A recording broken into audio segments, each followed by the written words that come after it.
कलियुग को तो खत्म होने में अभी कई लाखों वर्ष बचे हैं। और इस चीज़ का हमारे महाभारत और पुराणों में जिक्र किया गया है कि जब वो समय आएगा तब भगवान विष्णु काल्की के अवतार में जन्म लेंगे और फिर वो बुरे लोगों का वध करेंगे, जिसके अंदर प्रमुख है राक्षस काली। अब जो लोग मिथोलॉजी में रुचि रखते हैं, जाहिर है आपने ये कहानी सुनी होगी, लेकिन हम में से कितने लोग ने सोचा है कि जब वो समय आएगा तो उस समय की दुनिया क्या होगी, क्या दृश्य देखने को मिलेंगे। जाहिर है आज के जो लोग हैं इस युग के, हम में से कोई भी नहीं रहेगा उस समय, बट फिर भी एक फैसिनेशन रही है। अब हम यही सोच सोच के हमारे तो बाल काफ़ी उड़ गए, लेकिन we couldn't have any vision. और इसलिए आई थिंक यहाँ पे दाद देनी पड़ेगी राइटर डायरेक्टर अश्विन नाग की, जिन्होंने हमें ये फिल्म दी है काल की 2898 एडी, जो आज भारत और विश्व भर में रिलीज हो चुकी है। The film stars Amitabh Bachchan, Kamal Haasan, Prabhas, Deepika Padukone और भी कुछ आपको बड़े नाम इसमें देखने को मिलेंगे। जो कुछ सरप्राइजेस भी हैं, जो जब आप फिल्म देखेंगे तो बेहतर रहेगा। फिल्म के ट्रेलर, टीजर और ट्रेलर आते से ही कई वेरियस कमेंट्स आए थे। लोगों ने कहा कि ये विदेशी फिल्मों से बोरो करती है। तो इसलिए मैं यहाँ मैं कहना चाहूँगा कि यदि अगर आप मानते हैं जो शायद सबसे एंशिएंट सिविलाइजेशन है वो भारत से ही है, और Hinduism is perhaps the oldest religion in the world, तो उस हिसाब से आई थिंक ये कहना कि हमारी फिल्में फॉरेन फिल्मों से ऐसी कहानियों के लिए इंस्पिरेशन ले रही है, वो बिल्कुल गलत है, क्योंकि ये हमारी ही कहानियाँ हैं।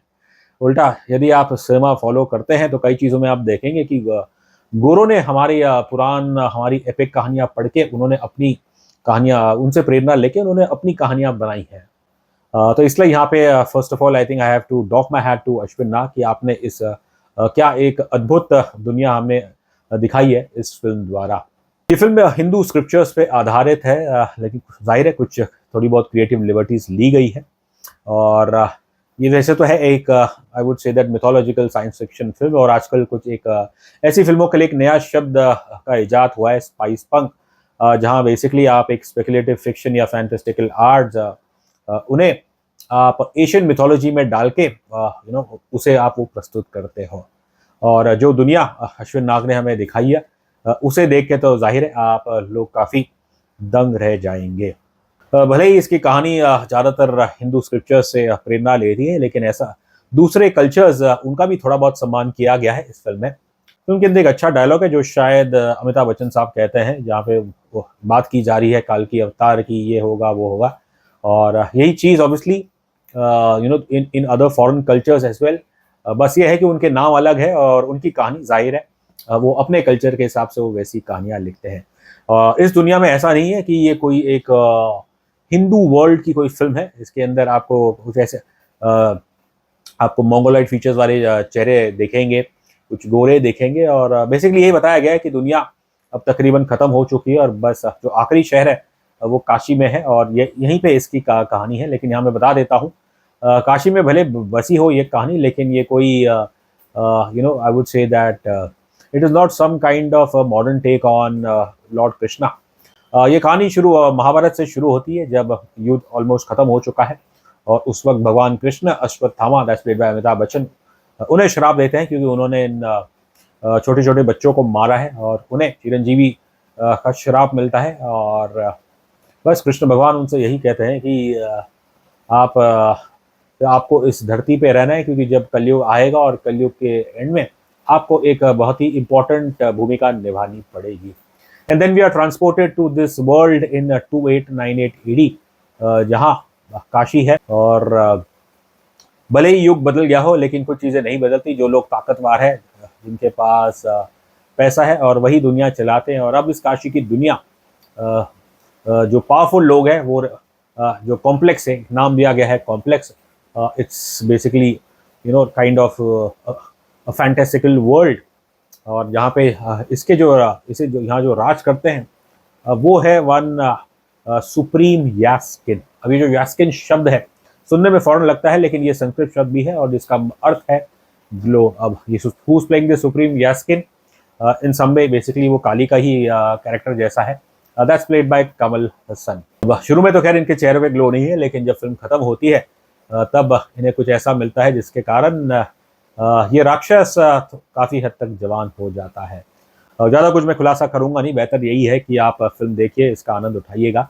बस इतना कहूँगा कि बड़े अच्छे तरीके से आपने हमारे जो मिथोलॉजिकल स्टोरीज है, हिंदू स्क्रिप्चर्स है, उनसे प्रेरणा लेके आपने इसके अंदर वेस्टर्न टेक्नोलॉजीज डाल के एक अच्छा मिश्रण बनाया है। एंड ओवरऑल ये फिल्म 3 घंटे की लंबी फिल्म है, लेकिन यकीन मानिए आपको बहुत कम ऐसे मोमेंट्स होंगे जहाँ पे आपका इंटरेस्ट या पूरी तरह से आपको ये बांध के नहीं रखेगी। फिल्म इसकी जो सेंट्रल कैरेक्टर है वो है अश्वत्थामा, प्लेड बाय अमिताभ बच्चन। और जब तक ये फिल्म खत्म होती है Ashwatthama remains the focal figure, लेकिन आपको एक अनोखा सरप्राइज भी देखने को मिलता है। सरप्राइज सरप्राइज रहे तो हम उसके बारे में नहीं बताएंगे। एक्शन सीन्स में देखें तो शुरुआत में थोड़ी ये फीकी लगती है, खासकर जो प्रभास उनके ओपनिंग एक्शन सीन जो है वेरी लाइट हार्टेड है, बट क्योंकि वो सीन भी थोड़ा उसके अंदर एक ह्यूमर डाला गया है, बैकग्राउंड म्यूजिक अगर आप सुनेंगे तो आपको समझ आएगा कि प्रभास इतने हल्के तरीके से क्यों फाइट कर रहा है। लेकिन जब इस फिल्म का क्लाइमैक्स आता है और उसके अंदर जो एक्शन सीन्स है, yes definitely most of it is CGI, because Bachchan साहब 80 साल के और 80 साल की उम्र से आप इतनी एक्शन नहीं करा सकते हो। लेकिन जो फिल्म के आखिरी आधे घंटे है जिसके अंदर जो एक्शन है और जो बैकग्राउंड स्कोर हो, जो मेरे ख्याल से बिल्कुल भी साउथ मूवीज में नॉर्मली लाउड रहता है, यहाँ बिल्कुल वैसा नहीं। आई थिंक फिल्म में जो सबसे चीज़ है जो आपको एकदम विजुअली स्पेक्टेकल मैं कहूँगा, जो कमल हसन जी के बस मुश्किल से मेरे ख्याल से 2 सीक्वेंस है उनके इस फिल्म में, कि जब फिल्म में कुछ आई थिंक आधे घंटे बाद वो आते हैं और फिर टुवर्ड्स द एंड जो कुछ होता है, लेकिन वो seems the kind of production design, just that creation जो अश्विन नाग ने की है, it is something I have to say that it is out of the world. अभिनय की बात करूं तो प्रभास से शुरुआत करें तो personally speaking I like the guy, but as an actor he still to convince me. लेकिन ये स्टार्ट से एंड तक मुझे ये फिल्म देख के लगा प्रभास खुश लग रहे हैं, अपने आप को एंजॉय कर रहे हैं, जो कि उनकी जो प्रीवियस फिल्में होंगी, चाहे वो आदि पुरुष हो या सम ऑफ हिज अदर फिल्म्स, उसे वहाँ तो मुझे ऐसे लग रहा था कि बिल्कुल Prabhas is carrying the burden of the world. इस फिल्म में ऐसा लग रहा है कि जैसे वो खुल गए। अब उनका जो कैरेक्टर है भैरवा, भैरवा मतलब होता है कि फियरलेस, और बिल्कुल वैसा ही है। पहले मुझे लग रहा था कि क्या कहीं ये भैरवा कहीं कहीं शिव के अवतार तो नहीं होंगे, लेकिन ऐसा तो खैर नहीं है। But yes, his character has a mystery around it, जो कि अंत में ही उसका खुलासा होता है। Prabhas I think in terms of performance it's much better than his last few films, और I think the guy who's done the voice for him it's decent enough.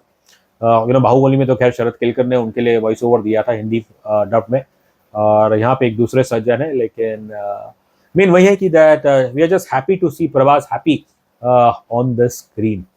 ये फिल्म ऑब्वियसली मैं कहूँगा एक अश्वत्थामा रिडेम्पशन जैसी है, क्योंकि कहानी उनसे शुरू होती है और अब जैसे ये कहानी आगे बढ़ेगी अश्वत्थामा का जो रोल रहेगा वो सबसे एक तरफ से मुख्य रहेगा। एंड बच्चन साहब कहाँ उन्होंने सोचा होगा कि 80 साल की उम्र में उन्हें कोई ऐसी फिल्म मिलेगी जहाँ उन्हें ऐसी एक्शन करने को मिलेगी जो आज तक कभी उन्होंने अपनी जिंदगी में कभी नहीं की।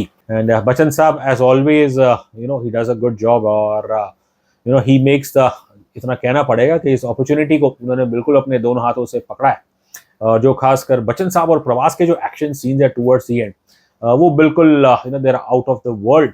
एंड लोग शो में लोग सीटियां मार रहे थे, यू कैन इमेजिन कि जब थिएटर में लोग इसे देखेंगे तो उनका तो उन्हें काफ़ी मज़ा आएगा।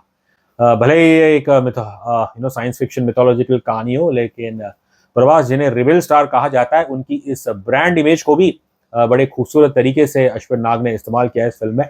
अब इस दुनिया में पैसे तो नहीं है, लेकिन यूनिट्स शब्द का इस्तेमाल किया गया है, तो बेसिकली डिजिटल ट्रांजैक्शन है, और प्रभास की तो झोली में सिर्फ 250 यूनिट्स है।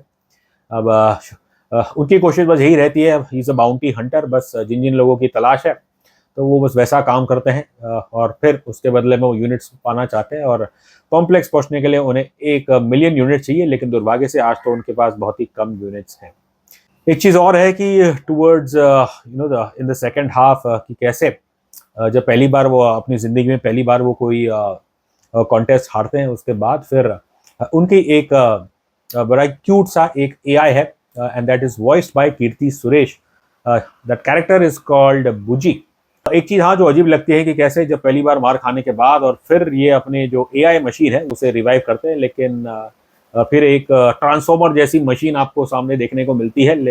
बट सवाल यही है कि जब आपकी झोली में केवल 250 यूनिट्स थे, तो फिर आपने ये बाकी के यूनिट्स कहाँ से लाए जो आपने अपने इस बुजी अपने इस AI पे आपने काम किया। Deepika Padukone, as always, she has a tremendous screen presence. We don't need to tell you that. लेकिन in terms of performance, जो इंटेंसिटी चाहिए थी इस किरदार के लिए उन्होंने अच्छी तरह से निभाई है। काफ़ी देर तक इन्हें आपका नाम पता नहीं चलता है, और वो इसलिए है क्योंकि जिस कॉम्प्लेक्स से दुनिया में महिलाओं को बस बंदिश बना के रखा है एक बच्चे पैदा करने की machine, not through the usual process but through a seeding. और यास्किन को तलाश है एक ऐसे बच्चे की जिसके रक्त से वो सर्वशक्तिशाली हो जाए। दीपिका के अलावा फिल्म के अंदर आपको और भी कुछ इम्प्रेसिव परफॉर्मेंस देखने को मिलती है बाय फीमेल कास्ट, जिसके अंदर दिस एक्टर एना बेन, जो शायद साउथ फिल्मों में काम करते हैं, और हमने इनका काम भी शायद पहले देखा है। She is very good. उनका एक छोटा सा रोल है where she is playing this character called Kyra. And फिर एक अच्छी बात, जैसे कि मैंने पहले कहा कि ये भले ही हिंदू स्क्रिप्चर्स पे आधारित हो, लेकिन इसकी दुनिया में केवल हिंदू लोग नहीं है, मुसलमान लोग भी है।